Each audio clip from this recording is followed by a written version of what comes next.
It's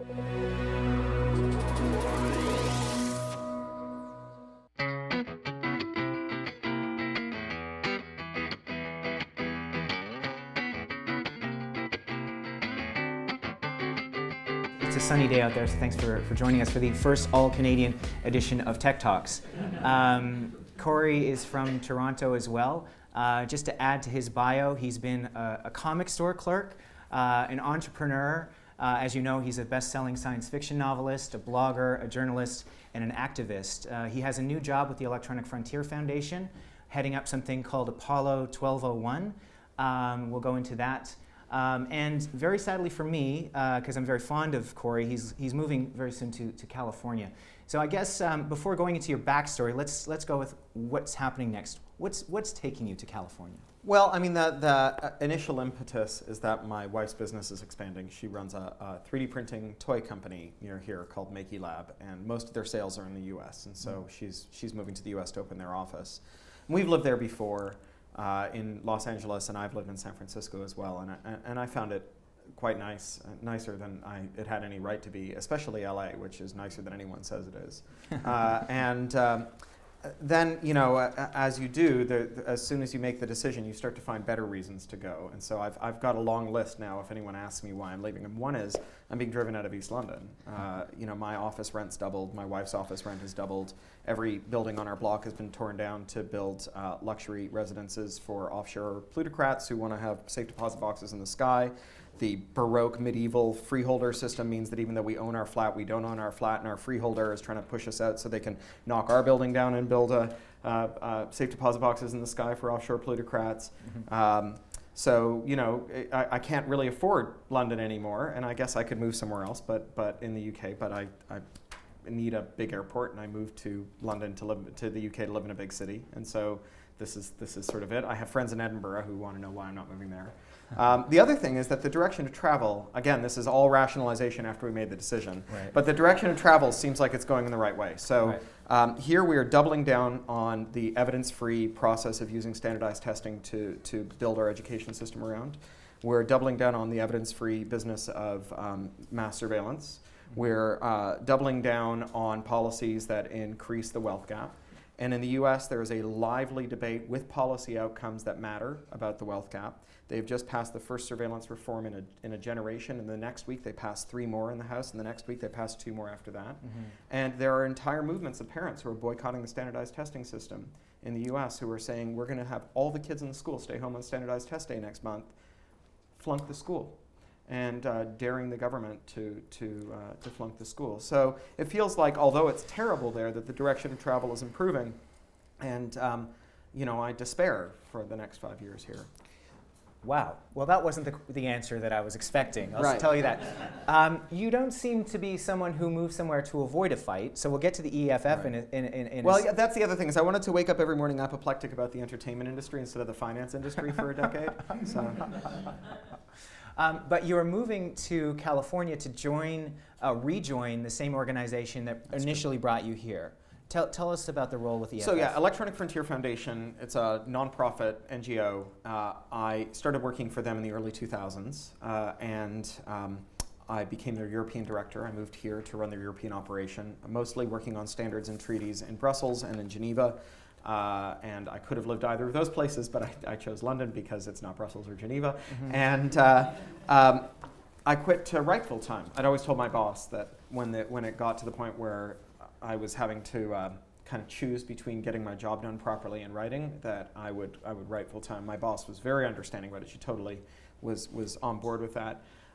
And then I spent 10 years writing novels that did very well and supported me and my family. And after 10 years of this, I kind of turned around and looked at what was happening in the world of technology and policy, and thought that there are ways in which it's getting extremely bad and very alarming. And when I started thinking about it, I started to think about ways that we could fix it. And I came up with a kind of grandiose plan to eliminate one of the worst technology policies, which is the law that prohibits removing digital locks or telling people how to remove digital locks, even from things they own, which has lots of implications for security, because it means you can't tell people about flaws in devices they own, because they could use those flaws to remove the digital locks. So we end up with these long-lived reservoirs of digital pathogens and devices that are increasingly intimate with our lives. And I came up with a way to eliminate those policies all over the world in a decade, which is why it's called the Apollo 1201 project. Apollo was the 10-year project to put a man on the moon, and 1201 is the section of the American Copyright Act, Digital Millennium Copyright Act, that sets out this policy. And I bounced it off EFF a couple of times last year and said, you guys should really think about doing this. And they kept saying, that sounds great, but we don't have anyone who could do that. We're all busy. And I took the hint and I said, would you like me to come and do this? And they said, we would love you to come and do this. So now I'm there doing it. How will it help you to be based there?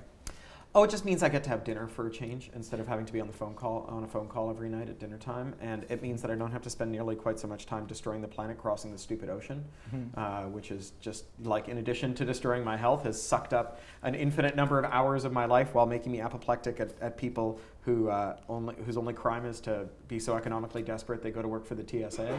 So, you know, it'll be nice to kind of be in a place where I don't have to travel nearly so much. Is it just that, I mean, maybe we should go back a second and just explain sort of digital rights management and your take on that. Because, you know, Cory's obviously in an interesting position, being a content creator himself, relying on having, I think, you know, a paying audience for his work for at least a portion of your livelihood, but also is a proponent of openness, shares his works for free on his website, craphound.com, and also allows people to rework his works through Creative Commons, and doesn't allow his work to go on sites like Audible, which feature DRM, except for a German version of one of your books, by the way. Oh, well, send that to me and I'll fix it. Okay. What is your objection? I mean, this is a big question. Sure. What is your objection to DRM? So I think that we can talk about my objection as a purchaser, as a creator, and then in a wider policy sense. So as a purchaser, the digital locks, the way that the law works around them, is a kind of moral hazard. So normally businesses, when they put impediments in the way of their customers adding value to the products they buy, there's a kind of equilibrium where if the impediment is too high, right, if fitting a spare is too expensive if you buy original parts, someone comes in to fill that market void. I mean, markets don't solve all of our problems, but if you make a coffee machine that works quite well but has really crummy pods, someone makes better pods, right? That is a story we actually just saw played out. In the absence of any other legal impediment, that's a thing we can expect to see.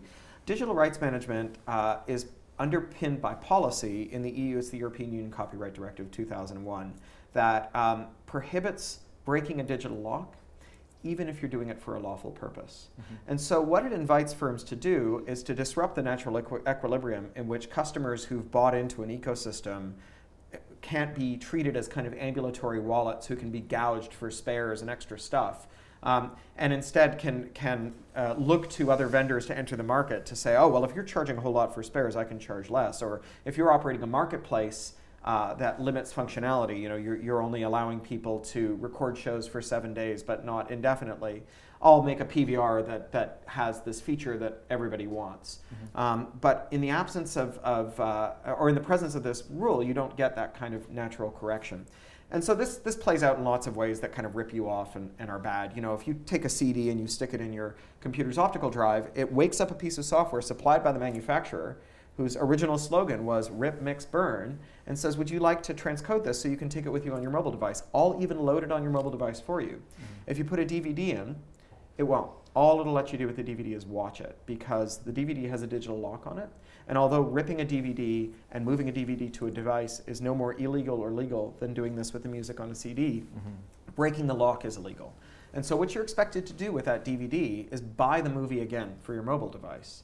It's a kind of urinary tract infection business model, right? Instead of the value flowing in a healthy gush where you take a CD and then it turns into ringtones and alarm tones and streams and backups and soundtracks for YouTube videos and anything else you can think of, with things that start with a digital lock, everything is a price tag attached to it. It comes in a slow, burning, painful dribble. So that's the kind of consumer story. As a creator, the problem with allowing someone to put a digital lock on something that I made is that only they can authorize the removal of that lock. So if I allow Amazon to sell my audiobooks through Audible, only Audible can authorize the removal of the lock. And only by removing the lock can things be moved from Audible's platform to one of their rivals. So what happens is the more work I sell through Audible, the higher the switching cost is for my customers, if I decide to leave Audible and they want to follow me to somewhere else. And Amazon understands this. So Hachette, which is one of the big 5 publishers, Hachette has always insisted on DRM. They're the most dogmatic of all the publishers. Last year, they were the first of the big 5 publishers to have their standard deal with Amazon expire. They do these 10-year deals. And Amazon wanted more from them. And they said no. And Amazon delisted all of their books from the Amazon store in the US. You couldn't buy J.K. Rowling. And rather than Hachette being able to take out bus ads that said, download our app, convert your Amazon books to any other platform, all of our books are half price everywhere else because we love J.K. Rowling and so do you. Amazon was able to cast them as the bullies, as the ones who were intransigent. And in the end, they had to give in. And Random House is doing it next. Random House's deal is just about to come up. They've already signaled that they're having a dispute with Amazon. So I want to be in control of my destiny, right? I think that it's grotesque that someone whose only contribution to my copyrighted work is to transcode it has more of a say in it than me, who created it, or my publisher who invested in it, right? Of all the parties who have a legitimate claim to that copyright, it certainly isn't the company that processed it through a script and then sold it, right? And then finally there's this policy dimension, and I mentioned this before.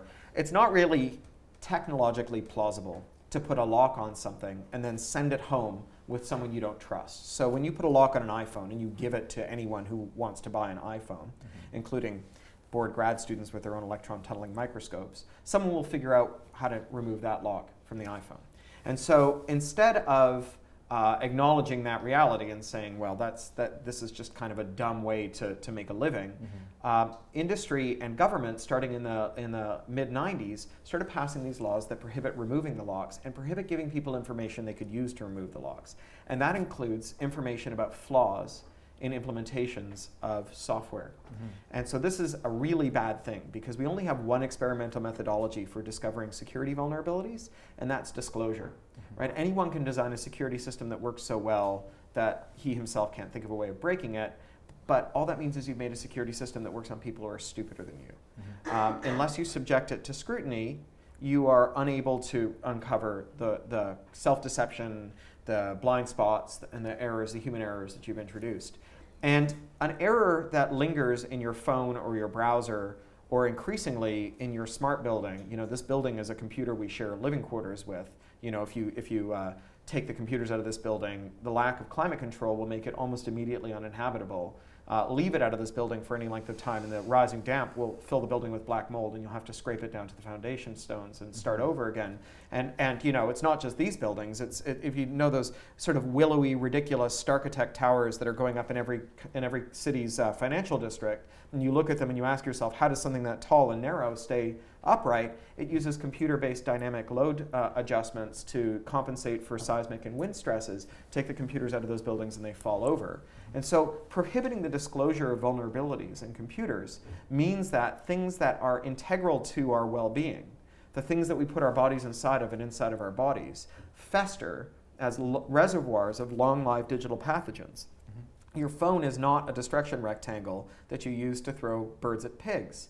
It's a supercomputer in your pocket that knows who all your friends are and everything you've ever said to them and all the things they said to you and where you were when you were talking about it and what your solicitor sent you last week and how to look at your medical records and how to double down on your mortgage or sell your house. And it has a camera and a microphone, and you take it into the toilet and into the bedroom, and the only way you know if those things are off is by trusting the operating system.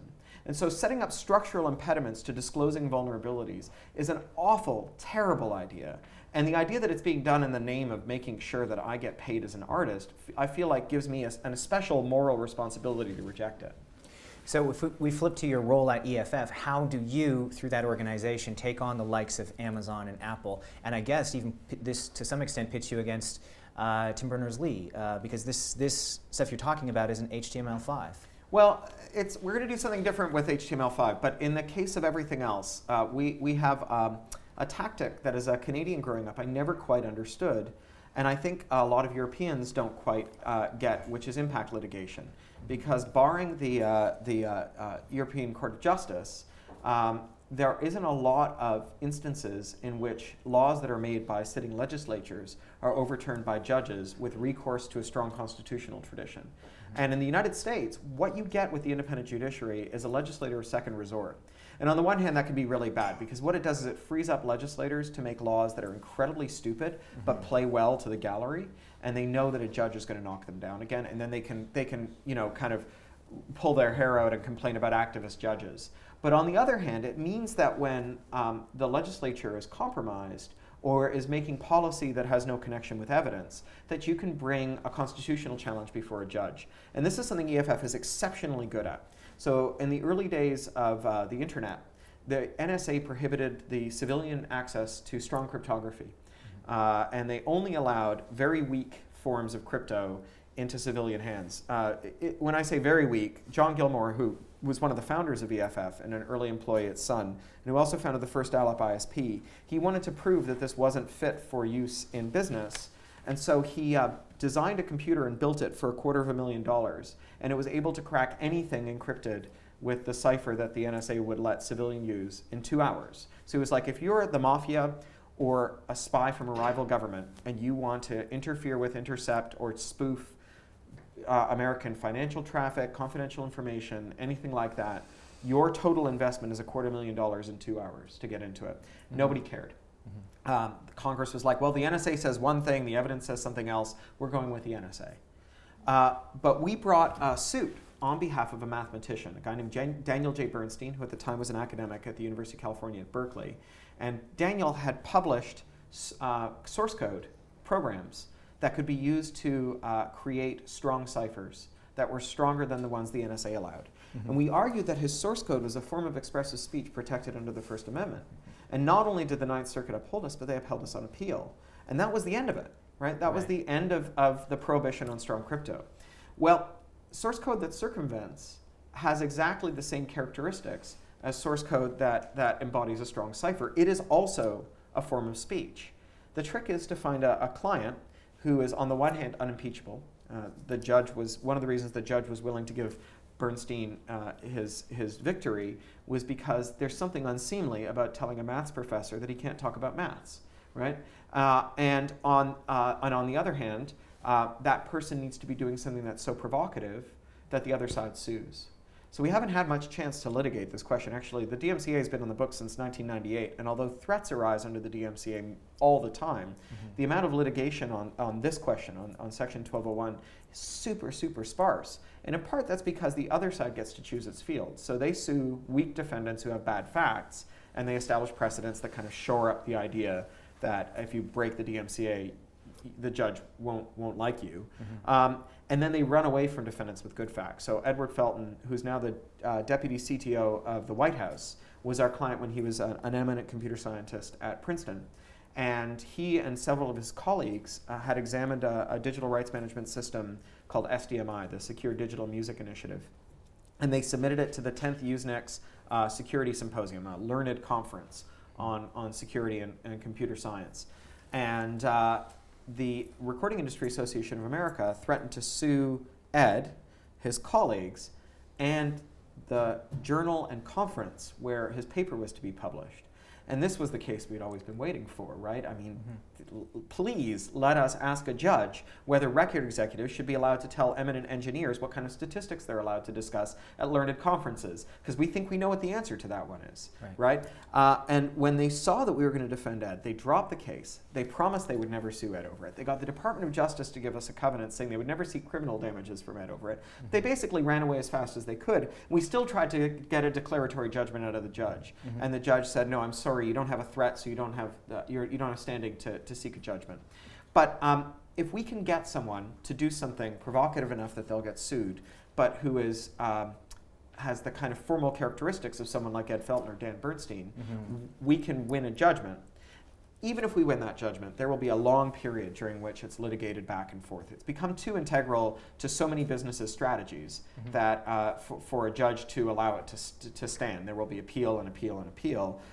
You may have seen that just recently the John Deere company who make tractors told the Copyright Office not to let farmers remove the DRM from their tractors so that they can go to independent mechanics who buy spares from third parties. Deere wants to make sure it's like inkjet cartridges, right? They want to make sure you buy your parts for your John Deere from John Deere and not from a third party. And so they told the Copyright Office to tell farmers that you can't own a tractor, that you can only license it because the firmware in the motor can't ever be truly transferred to you. And then, in case there was any doubt, GM came along and said, we'd like to support John Deere in this because the same is true of our cars, right? Like, you know that GM slogan, not your father's Oldsmobile? They meant it literally, right? Your father can't own that Oldsmobile, it's still ours, right? And so there's too many powerful entities who rely on this for us to be able to plow on with it. And so we anticipate 10 years of litigation. And we want to make use of that because all over the world there are versions of the DMCA. There's one here, the EUCD, which was embodied in a Copyright Act, I think, in 2002. And everywhere else there's these acts as well. And we think that as the US is teetering on the brink of repealing it, that's a moment at which activists and industry can work together to seek repeal there. Because once American businesses start building circumvention tools and enjoying the profits from them. Because remember, the only reason to use a DRM is to extract monopoly rents from an ecosystem, right? And as Jeff Bezos told the booksellers, your margin is my opportunity. So there is a business everywhere there's a DRM. Start another app store and cherry pick Apple's 25 most successful ISVs and offer them a 15% commission instead of a 30% commission, and then split the difference and sell their wares at a 15% discount, and you'll suck up maybe 10% of Apple's business, at which point you're taking a piece out of the most profitable company in the history of the world, right? There are innumerable opportunities on those lines, and if we don't start circumventing here, it doesn't mean Britons won't be availing themselves of this technology. It just means they'll be paying American firms for it. And what we've seen in technology fights is that when activists and industry are on the same side, you can't predict the outcome. Normally you can handicap outcomes by spending, but if you look at, say, the Trans-Pacific Partnership, which was the fast track for which was just defeated in the Congress. It's a secret trade deal like ACTA, and the Obama administration had been seeking to pass it without debate. And activists were on the side of an industry group that also didn't want it because they correctly anticipated that a lot of their oxen would be gored by TPP, and a much larger industry body that outspent them 10-1 was in favor of fast track, and they were defeated. Just as in net neutrality, you had an important defeat of a much better funded lobby by a smaller industry body backed by a very large and vocal activist community. Same with the SOPA and PIPA fights. So you have this magic situation, right, where people starting businesses that give people what they want can contribute to a climate in which a dangerous technology situation can be knocked out. It sounds, I mean, it's amazing because you strike me as one of the guys that, like, in one of those sort of science fiction films at the beginning who said, like, who kind of highlights the problem but can't get anyone to listen. Can't you see? We all live in a jar of Tang. Kind of like that.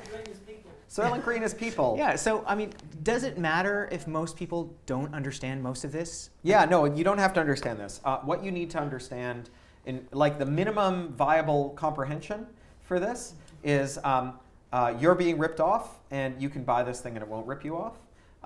The next one up is people are being ripped off and you can make money helping them stop being ripped off. Like those two, if you can grasp either one of those, you've got a role to play. Okay. Let me ask you about what happened, the rest of your career. What happens when you move into this EFF role? You've got, you're a writer and you're a journalist and a blogger. Are you going to still be writing books? I mean, yeah, I just brought you my manuscript. I just finished a 220,000 word novel. Yeah. And I write quickly and with a lot of discipline. I started writing novels when I was working for EFF as their international director. I was in 31 countries in 3 years. I traveled 27 days a month. I didn't even plug in my fridge. Yeah. And I was writing a novel a year. And do you think that you can help other artists or creators understand how to survive the digital age? I mean, this is basically what this book is about, right? Information does not want to be free or doesn't want to be free, right? Which is a fantastic, interesting book. And I remember years and years ago watching a documentary where Marshall McLuhan said, if you want to know where our society's heading, look at what the artists are doing. And I think he meant creatively, but when you look at what's happening with artists' lives, obviously there might be a lesson for the rest of us. So this book is not about what business models work. Right. This is about what policies ensure that whatever business models are working, that they divert the lion's share of the money first to artists and second to their investors, to the publishers and studios. So the first policy recommendation is that, on the one hand, artists and their investors should choose not to allow digital locks to be put on their works, just because it removes their negotiating leverage with these intermediaries who are running circles around them. I mean, look, Amazon and the publishers and Netflix and the film studios and so on. You know, they are rightfully terrified of these extremely dominant distribution platforms that have become their primary retail mechanism. I mean, Audible controls 90% of the audiobook market. Amazon's 40-something% of the book market. And there are alternatives, which I only found out about because you were not on Audible. Right. So yeah, I use Downpour, which is a tiny little pimple on the bum of Audible in terms of its sales. But at least finally there's someone who will sell my audiobooks without DRM. And so getting locked into someone else's platform means that you become commodified to them. And moreover, when the platform is also a competitor of yours, which is true for the publishers, right? Amazon is a publisher and retails the publishers. And so it gets an astounding amount of market intelligence that publishers aren't privy to. The last novel I was out on tour with was Homeland. Yeah. And I was in 23 cities in 25 days. It hit the New York Times bestseller list on like day 2. And everywhere I went, I saw friends, and they said, "How's the book doing?" And I'm saying, "Week 3 on the New York Times bestseller list." And they'd say, how many copies is that? And I'd say, "Ask me again in 180 days when Amazon tells my publisher." Yeah. Right? So Amazon knows to the second how many copies I'm selling. And Amazon knows who they sell to and like where they are and what else they buy and what else they've ever bought and all of their demographics and tons of other information about them. And my publisher has none of that. And so as a competitor, they can't really, they need to be sure that they're not locking themselves into Amazon, because Amazon's not there for their benefit. And then the second policy recommendation is about the way that artists and their investors interact with each other and how that interacts with copyright law. So really basic, uncontroversial economics is that when you have fewer buyers, the prices don't go as high as they would, and sellers don't fare as well. And we're down to 4 record labels, 5 publishers, and 5 movie studios. There are a lot fewer buyers than there used to be. And the standard deal across the arts is in decline. Publishers now ask authors, as a matter of course, to give up not just their territorial English rights, that would either be UK and Commonwealth, or Canada, US English rights, which are the normal split. They now ask for worldwide English rights. Sometimes they ask for translation rights, and then graphic novel rights and audiobook rights increasingly. That's all money that you used to be able to trouser yourself as an author, because you could sell those rights separately. If you're a musician, it's even worse. Musicians sign deals where when they sign with a label, where they have to agree to a fixed percentage of every royalty statement being deducted for breakage. And this is a line item that goes back to the turn of the 20th century, and it relates to the fraction of shellac record albums that you can expect to be broken between the factory and the high street retailer. And that percentage is deducted from your digital music revenues, right? And the accounting logic for that is, fuck you, there's only 4 of us, right? If you don't like it, go somewhere else, right? What people have been able to do increasingly is go somewhere else. They've been able to walk away from the system and create an independent publisher, an independent label, an independent studio by finding pieces lying around on the internet. Here's a payment processor, there's a search engine, here's a video hosting service, there's a publishing service that'll list you in the Ingram catalog and so on, and they kind of bodge together a publisher. And the worst deal a publisher can offer us has to be better than the best deal we rationally believe we can get for ourselves if we follow them. So it follows that the more competitors of last resort we have, the better the deal we can negotiate from our publishers, the more money we get to put in our pockets. But the sector that provides all those services has been in a system of continually mounting compliance burdens related to copyright since it was started. And new entrants into those fields have all stalled, in large part thanks to copyright compliance. So when YouTube started, it took 3 people, a large pile of hard drives, a garage, and an unhealthy interest in video. To start YouTube today, you need all of that and $100 million worth of compliance software to do content ID matching, to make sure that you can have a database of all the copyrighted works, and make sure you're doing preemptive takedown of material. we don't have any real competitors to YouTube. When YouTube started, it was an open field. Now it's an extremely stable field. And the barriers to entry are going to keep it largely stable, except for other firms that have comparable outcomes and victory conditions to YouTube. So Microsoft might enter, or Facebook might enter. But you're not going to get 3 guys in a garage who have totally different economics and who are really, really desperate for the business of creators and who are willing to offer them a better deal. And that's true in distribution, it's true in payment processing, it's true in network services and hosting and so on. As those services contract, we can see that the deals they offer to creators are also getting worse. So YouTube recently launched a Spotify competitor, and it called the 4 record labels to a room, and it held a closed-door negotiation, and it said, let's find terms on which you're comfortable letting us stream your music. Having negotiated with the Big 4, it went out to all the independents and said, the Big 4 have told us what your deal is, and if you don't take it, you can no longer use YouTube to promote your material. And so all those independents who are completely dependent on YouTube are now in a position where the Big 4 are setting terms for them. The new boss has become the old boss. YouTube has become an arm of the RIA, of IFPI, of the BPI. And so in that world, we have fewer buyers for our material, and so our rights are not worth as much as they were when there were more of it. And the irony is that so much of this is done in our name. It's done to prevent piracy and help artists. And so this is an area where artists can really have some voice, because if we stand up and say, no, that's not helping us. We want lots of alternatives.